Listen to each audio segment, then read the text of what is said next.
Maps are one of the best things the human has ever created. They make us see the world better geographically, historically, or even politically. Now maps go hand in hand with statistics, which just brings more details and more fun facts on the table. They aren't just informative, but can also challenge our perceptions of the entire world. Hello everybody, I'm Philip and welcome to my channel. In today's episode, we are going to look at 30 maps that can shape our understanding of the world and how we interact with it.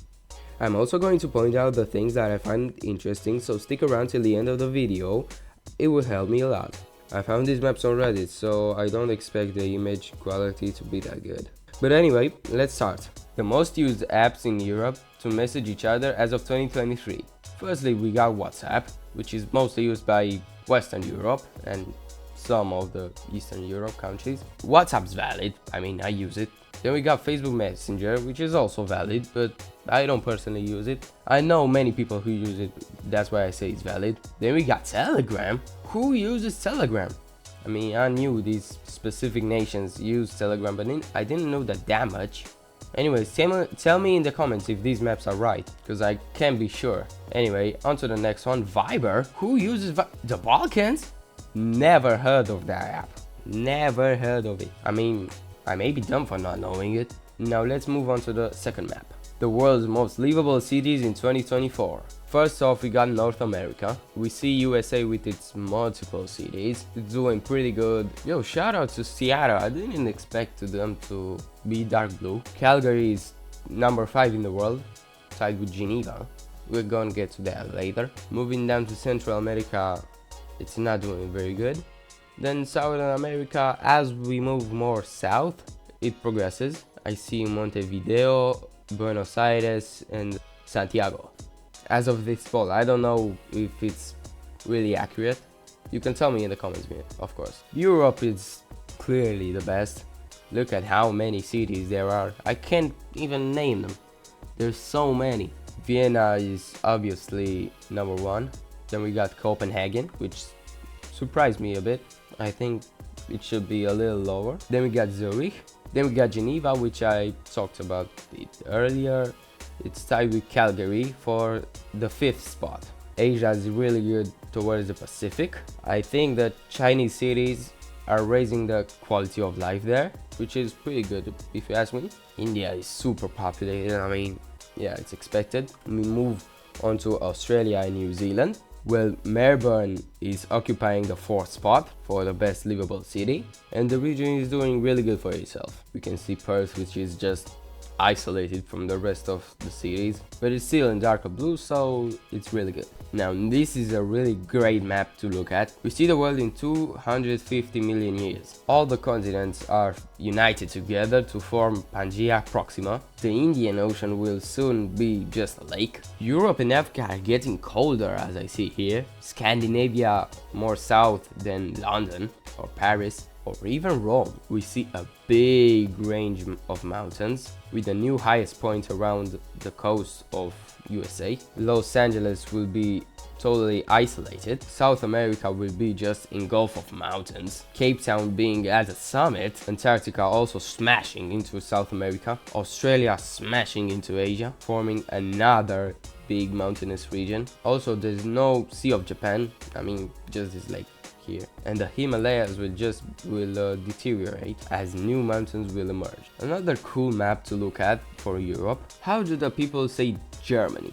In England we say Germany. Wales are more rebellious and chose to say Allemagne, like France. France, Spain and Portugal are on the same team here. Same with Turkey. I don't know why Turkey and Spain are on the same team, but alright. Most of the world say Germany, as we see in Romania, Greece, Italy and Russia. Then we got this pronunciation, which is mostly said by Slavic nations except Russia, I don't know why. In Hungary, they all agree that they should call it Niems. I'm not even gonna pronounce that. Then we got Germany itself, which calls itself Deutschland, and the same with most of the Germanic countries except England. Then we got this group of nations which don't agree with the rest of the Europe. The Finnish people say Saksa. I don't know how to pronounce this, and whatever this says, I'm I'm not gonna try to pronounce it. So yeah, this is how Europe pronounces Germany. The next map is average savable income by country in Europe 2024. So this is fairly new. We got the Western Europe's economies, which are really good, comparable to the East. I wonder why that happened. With the best, I think it's Switzerland, then Luxembourg. No, Luxembourg. No, who's 6? Liechtenstein, then Luxembourg, then Switzerland as the top 3. Most of the Western Europe is doing really good. What's going in Portugal? If you are from here, please explain to me, because I don't understand. I thought they were doing pretty good. Now let's look at Eastern Europe. We see as we go more east, the savable income is lower. I mean, yeah, if you are yellow / beige, you are doing alright. But if you are in the orange / red, it's kind of bad. I mean, some are even below 0%. Bulgaria is right above the margin. Then we got the red countries, which are Serbia, Greece, Turkey, Russia and Belarus. Then we got the worst out of the Europe nations. We got Ukraine because of the war. Georgia is doing really bad and I don't know why. Albania is also doing pretty bad, and Kazakhstan and Moldova. Hopefully the situation will be better in a couple of years. We gotta move on because there are 30 maps that we need to review. Most common country of birth for foreign born residents excluding Mexico. Mostly there are Indians. I don't personally know because I am not from the US. We got Canadians in the north specifically and Arizona. Then we got Germany, New Mexico. What are Germans doing there? We got Filipino, Vietnam, Ethiopia, Somalia, El Salvador, Guatemala, Dominican Republic, China, which surprised me because they are enemies in real life, Honduras and Cuba in Florida. Most common type of home in Europe. We got detached house, probably just family homes, mostly Eastern Europe, with Norway, France, Denmark and Finland also joining in. We got semi-detached or terraced house in Britain, Ireland, Netherlands and Belgium. If you don't know what a terraced house is this one. It mostly appears in Great Britain. And if you don't know what a semi-detached house is basically this one or this one or this one. Then we of course got a flat. Flats are basically one-story living spaces with kitchen, bedroom and everything. They occur mostly in Germany, Italy, Spain, the Baltics, Greece, Switzerland, apparently in Bulgaria, Czech Republic, Austria, Sweden, Iceland and Portugal. Personally, I expected the detached house to be more dominant in the region, but it seems like the flat is more popular. This is a really interesting map to look at. We see what if Zealandia was over the sea level. If you don't know, Zealandia is a continent submerged under the water, which you can see it from a map or a satellite, but it's not over the sea level. A submerged continent. This would really benefit Vanuatu, Samoa, Tonga, Caledonia and Fiji, and mostly would benefit New Zealand, which would become Zealandia. It will gain so much land, it can even be compared to Australia. We see former New Zealand right here. I don't know if you call the old New Zealand mountains. Yeah, I suppose you can call them that. The capital city will be Wellington. The largest city will be Auckland. The population, 160 million people in this continent, which is way more than Australia. I think it will be more powerful than Australia, and it will have huge influence in the Pacific, and I personally think it will have one of the best navies in the world. The GDP is around 8 trillion, which is really big. GDP per capita 34,000, HDI 0.947, life expectancy of 83 years. Of course, these aren't accurate, but you can make an idea.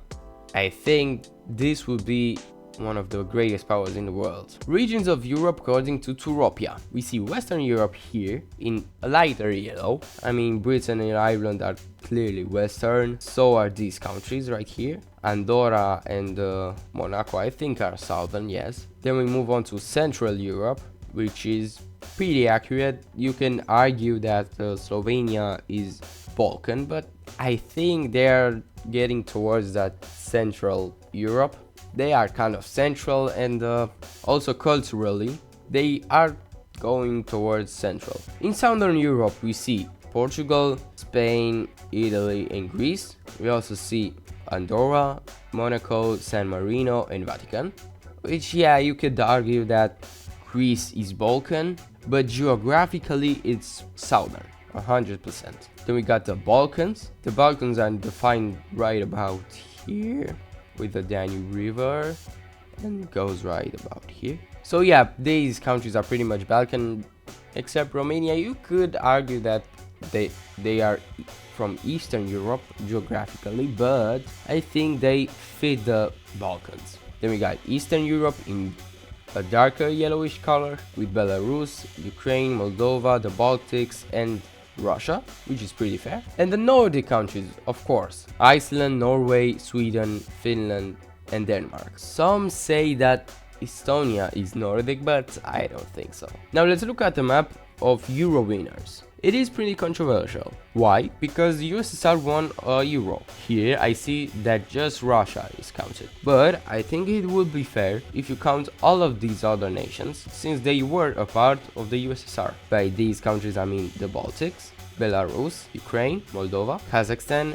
and the Caucasus nations. We of course see Czechoslovakia, they won one. We see Denmark won one, the Netherlands won one, Greece and Portugal who won in 2016 and Greece defeated them in the final of 2004, yes. France and Italy both won 2, Germany who hosted this year's Euro won 3 and Spain who won this year's Euro won 4. They won in 2008, 2012, 2024 and I forgot when they won the first one. I really don't know. The next Euro will be hosted in Ireland and the United Kingdom. I'm looking forward to it. A map that was crucial to World War II and Europe is German majority areas in the German and Austro-Hungarian empires in 1910. We see Germany, which is of course populated by Germans, former lands of Prussia, which united the German nation. There were a lot of Germans in modern day France, which was right about here. We see the Sudetenland, which took a part of the World War II, like right before World War II. There's a lot of counties and little villages which are populated by Germans in Poland, but mostly Polish people live there, except Czechs right here, and Austrians, which are considered German because they speak German. We see Germans even in Transylvania, in modern day Ukraine, modern day Poland, modern day Slovakia, Serbia, Croatia, Slovenia, and even Hungary. They are spread out all across these empires, hence why Germany had a huge influence around this time. Driving direction in Europe, 1922. We see most of Europe drives on the right and some nations drive on the left. And we see some mix.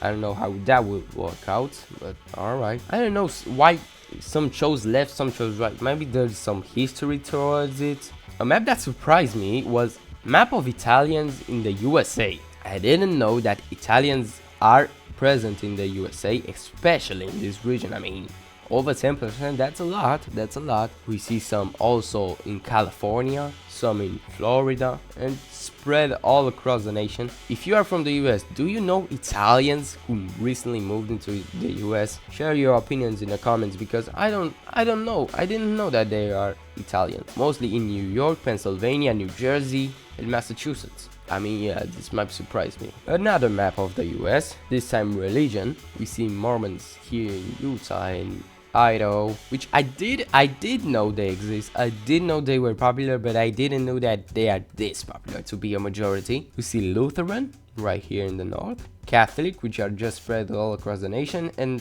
Baptist right here in this region. But most of America is diverse, is really diverse when it comes to religion, and I think that's fine. Everyone should choose their religion they want. A really cool map is the map of population in Australia. We can see the density around the coastline, especially on this coastline, and we can see the major cities of Australia. I see Perth, Melbourne, Sydney and Canberra. There's a lot of cities, of course, but these are the major ones. 70% of the population live just in the blue part. They are the major cities of Australia. 70%, 71 of the population. Then we got the inner regional Australia, the green part, which is a little bigger but still really populated, 80% of the population. If you think about it, you got 79% of the population living just in the blue and the green areas, which is just incredible to look at on a map. Then we got outer regional Australia, 8.8%, and it's colored in yellow. Now we get to the part where Australia isn't really populated, in the orange and the red. Remote Australia in the orange and very remote Australia in the red. Basically no one lives in this red. I mean, there are some people, but a very low number of people. I mean, why would you choose to live in the desert? It makes no sense. We have this large blob. There's a village where they do experiments and stuff. I don't know. I think that's what they do there. But yeah, I really like this map, and I think you should look into it. This is the best map we're gonna look at today. We got Europe in 1444. We see a long list of countries because there are a lot. There are a lot of small countries, especially in Germany. I don't know who read all of these, who stayed and did the research, because there are a lot. They should be united into one to form the Holy Roman Empire, but that kind of didn't work out. I mean, they didn't quite exist. Let's start from the beginning. We see here Iceland is conquered by Norway, which has a pretty big empire. Sweden is united with Finland. I mean, I don't think they're united. They conquered Finland, because I don't think they got the independence yet. Denmark has a big chunk of Sweden. It's a little bigger. Then we move on to Ireland, which is just split, broken into pieces. Dublin still exists, but under England's rule, apparently. Then we move into Scotland, which is separated into two, the Isles and Scotland. There is no Russia. We see Muscovy, we see Perm, we see Novgorod, and it's pretty much broken. I mean, it didn't unify yet. We see the Great Horde, Crimea, which has a huge advantage in the Azov Sea. Lithuania is huge. I mean, huge. They took over Kiev, I think. They managed to conquer Ukraine and some parts of Poland, Belarus, Russia, and everything. Poland, which will later unify with Lithuania and form the Polish-Lithuanian Commonwealth. We see Moldavia, Transylvania, and Wallachia, which will later form Romania, Hungary, and they also conquered Belgrade. Serbia had an empire, but is now a little smaller. We see Albania here, the Ottoman Empire, which is still fighting the Byzantines, which still exists in 1444. If you didn't know, the Byzantines are kind of the Roman Empire, but got so small it will cease to exist. They have the capital in Constantinople. Once the Ottomans will defeat the Byzantines, they will go on and conquer all of these, the Mesopotamia regions, defeat Mamluks, and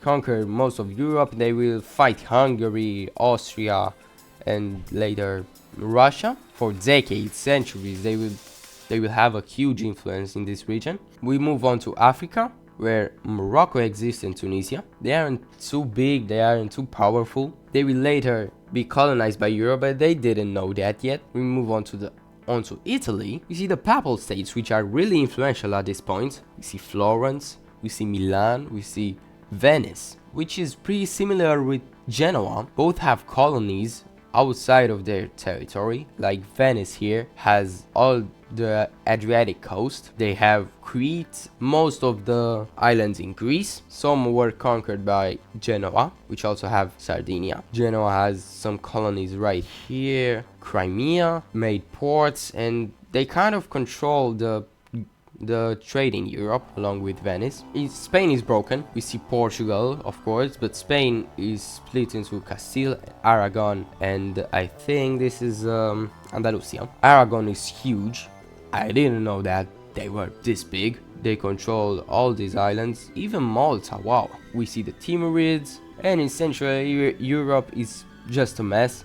Of course, with a supposed Holy Roman Empire. We see Bohemia, Moravia, Austria, which is small. They will get a lot of territory and have a huge influence on Europe. And yeah, this is pretty much it.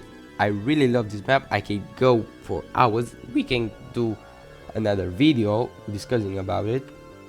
because there's a lot to cover. Foreign Service Institute Language Difficulty Rankings. How hard is to learn your language as an English speaker? In the red, we see the easier languages to learn. We see the Latin nations. These are Germanic, so it's pretty easy to learn them if you are English. Go on to the darker yellow, which is mostly Germany and Austria. Of course, it's easier because you are kind of Germanic. In category 4 for 44 weeks to learn are the Slavic nations, Turkic, Albanian, mostly Slavic. See, most of the Eastern Europe. We see the Uralic nations, which are pretty hard to learn. If you ask me, you have the Hungarians, you have Estonia and Finland. Category 5, 88 weeks, which is the hardest, are the Arabic nations, Algeria, Morocco, and Tunisia. National identity in the United Kingdom. We see in England they identify as British, not English, British. I don't know why, but they are British. We see some Brits here in this region, some Irish, of course, Welsh, which they have their own language. I learned that a few weeks ago. They have their own language and it's really hard, but they are kind of mixing with the British. Then we got the Scottish, which are just doing their own thing. It's crazy that most of these nations don't identify as British, just England and some of Northern Ireland. I think it's clear that Britain is not quite in a good spot. Scotland may try to separate from them, but I don't know politics there. I'm not following the politics there.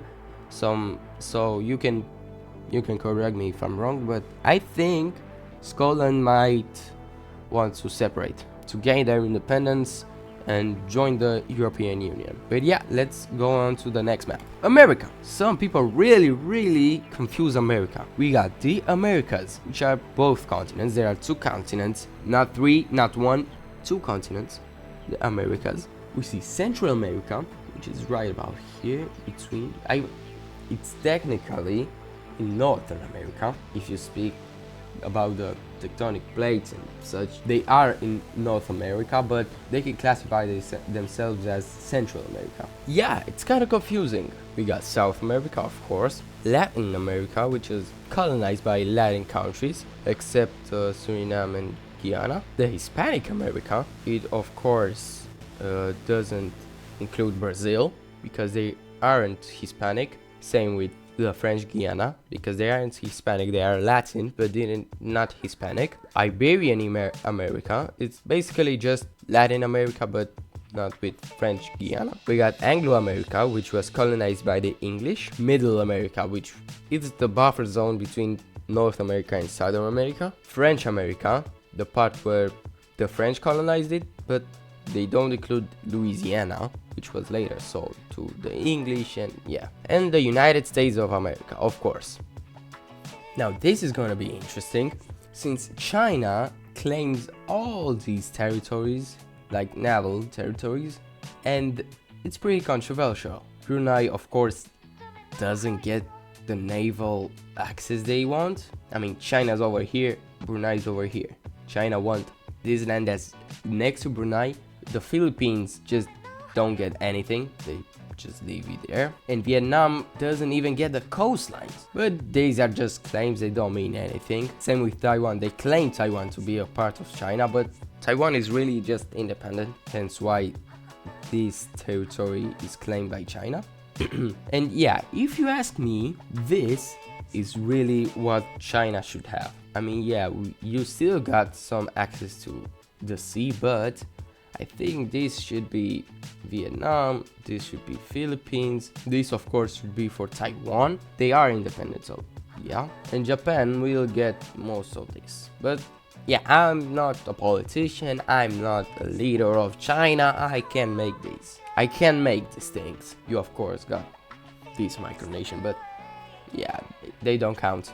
Even better, we can just make them China. They are China. Religion in Germany. Germany is pretty split when it comes to religion, quite similar with the United States. We see here Protestant in this region right here, right about here, Catholic here, right here, and non-religious here, right about here. I mean, you can see, if you think about it, you can see the former borders of the USSR's influence of East Germany and West Germany. You can see it right here.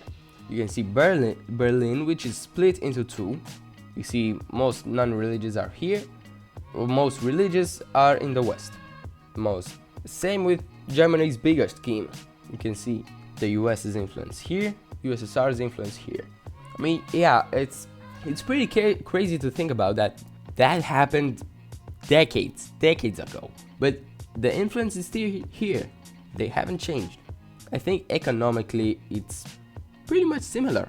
So yeah, let's move on to the next map. Percentage of 15-29-year-olds employed in 2023. Let's take a look here. We see mostly the north is doing really good. Britain for some reason is just, it's no data. As we move downwards, we see less and less people employed. I see here like 20% in southern Italy. The countries that are doing pretty good: Iceland, Norway, Sweden, Finland. Everything above this color, like this grayish color, is really good. Is good, but under that, it's kind of bad. I think you should be employed by 29.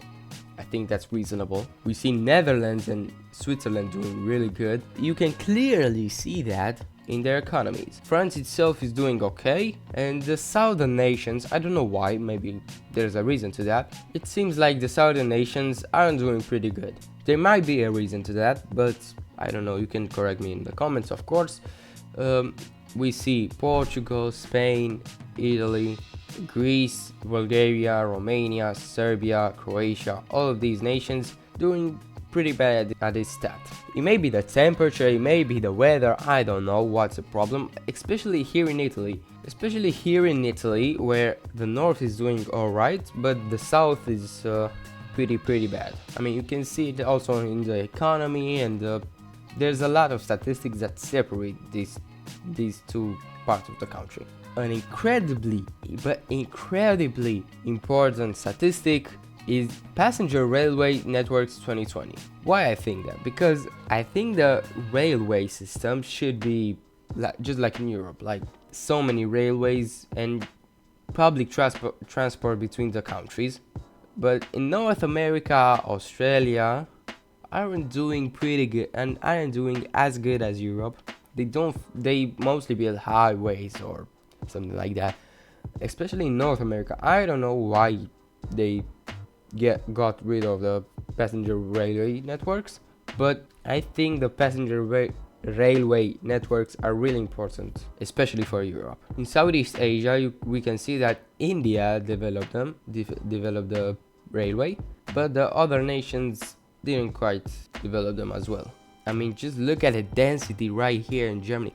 Germany is on top of the world when you are talking about passenger railway networks.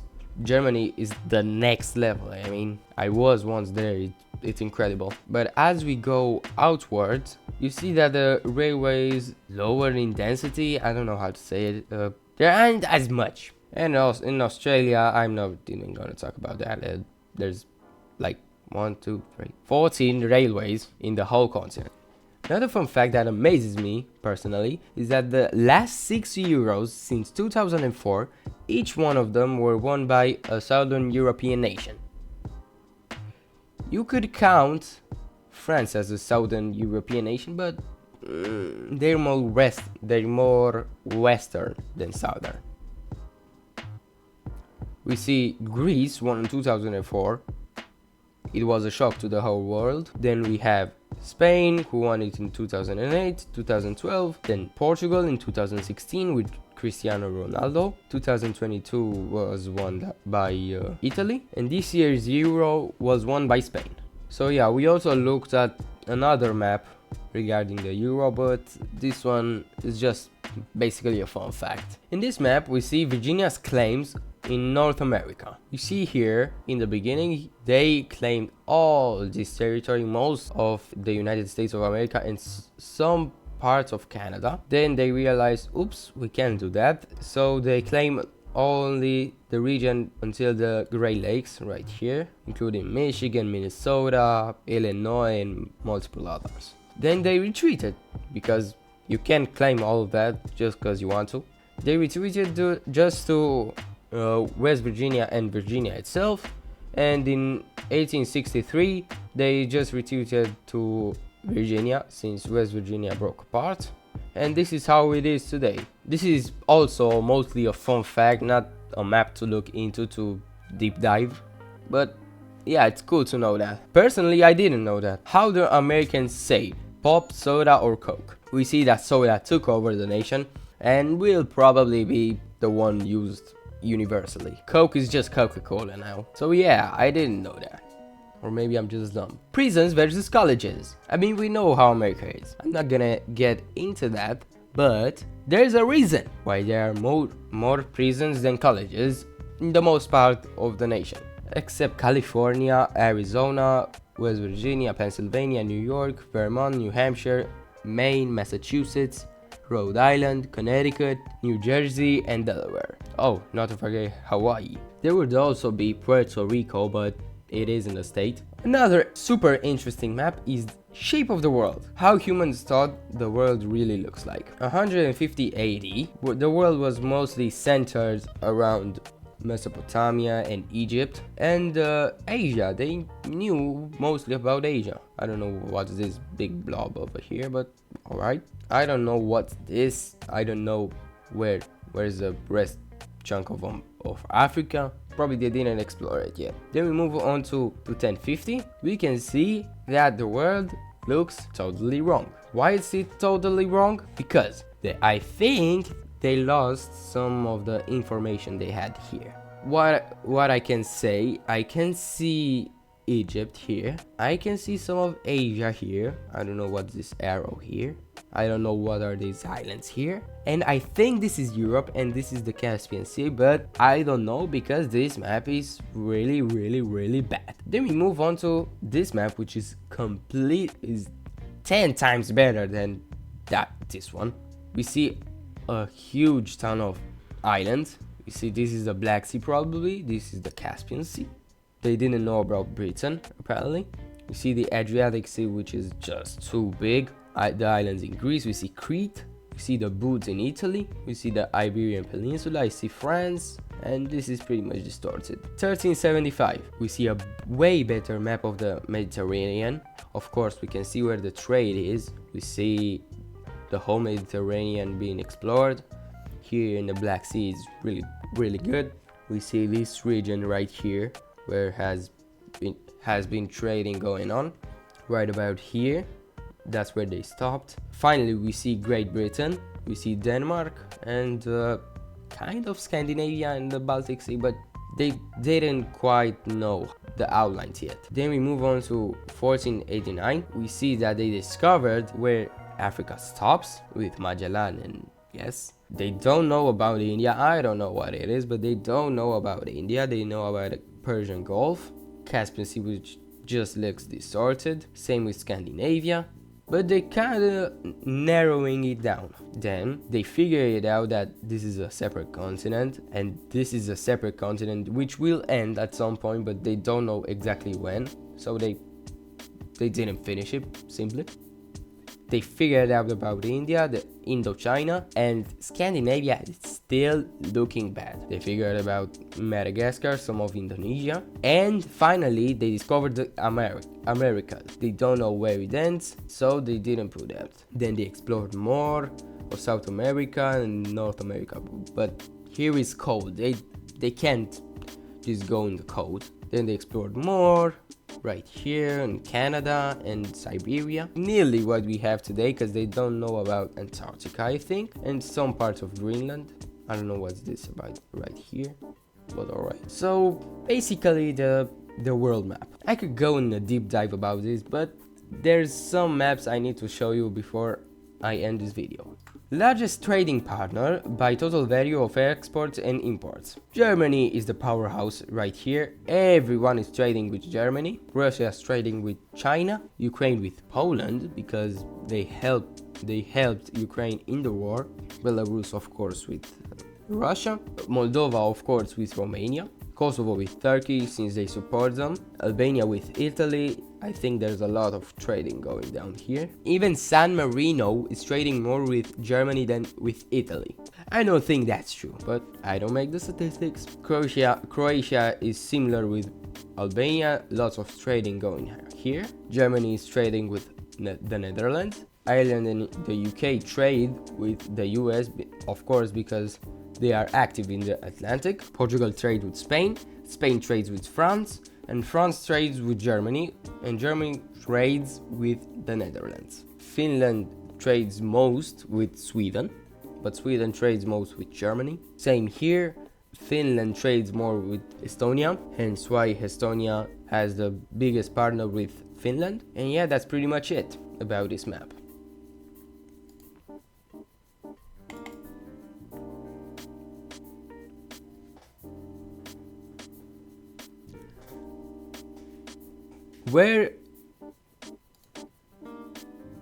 And the final map for today, we see where no. And the final map for today, where no. And the final map for today, locations with 5G. We see in 2019 it appeared in China, South Korea, and Japan. We see also in Germany, United Kingdom, Switzerland, and Italy. It expanded in 2020, especially in the USA.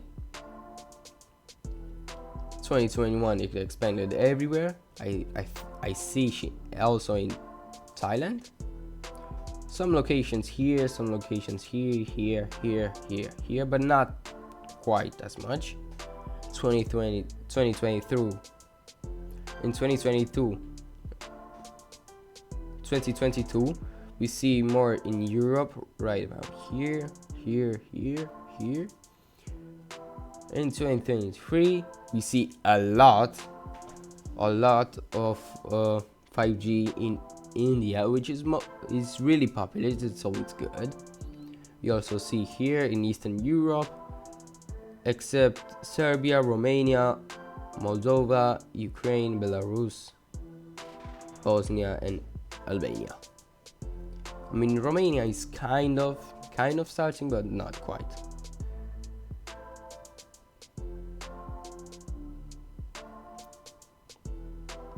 So these are the maps for today. This is the episode for today. Thank you for watching. Please subscribe, share. So yeah, this is the episode for today. This is today's episode. That's the episode for today. I really enjoyed looking at these maps, and thank you for staying the whole time with me. Please like, share, and subscribe, because it will help me a lot eventually. I want this channel to grow. I would like to reach 100 subscribers by the end of the year. It would help me a lot, and who knows, maybe in 2 years we will get to 1,000 subscribers. Thank you for watching, and I'll see you next time.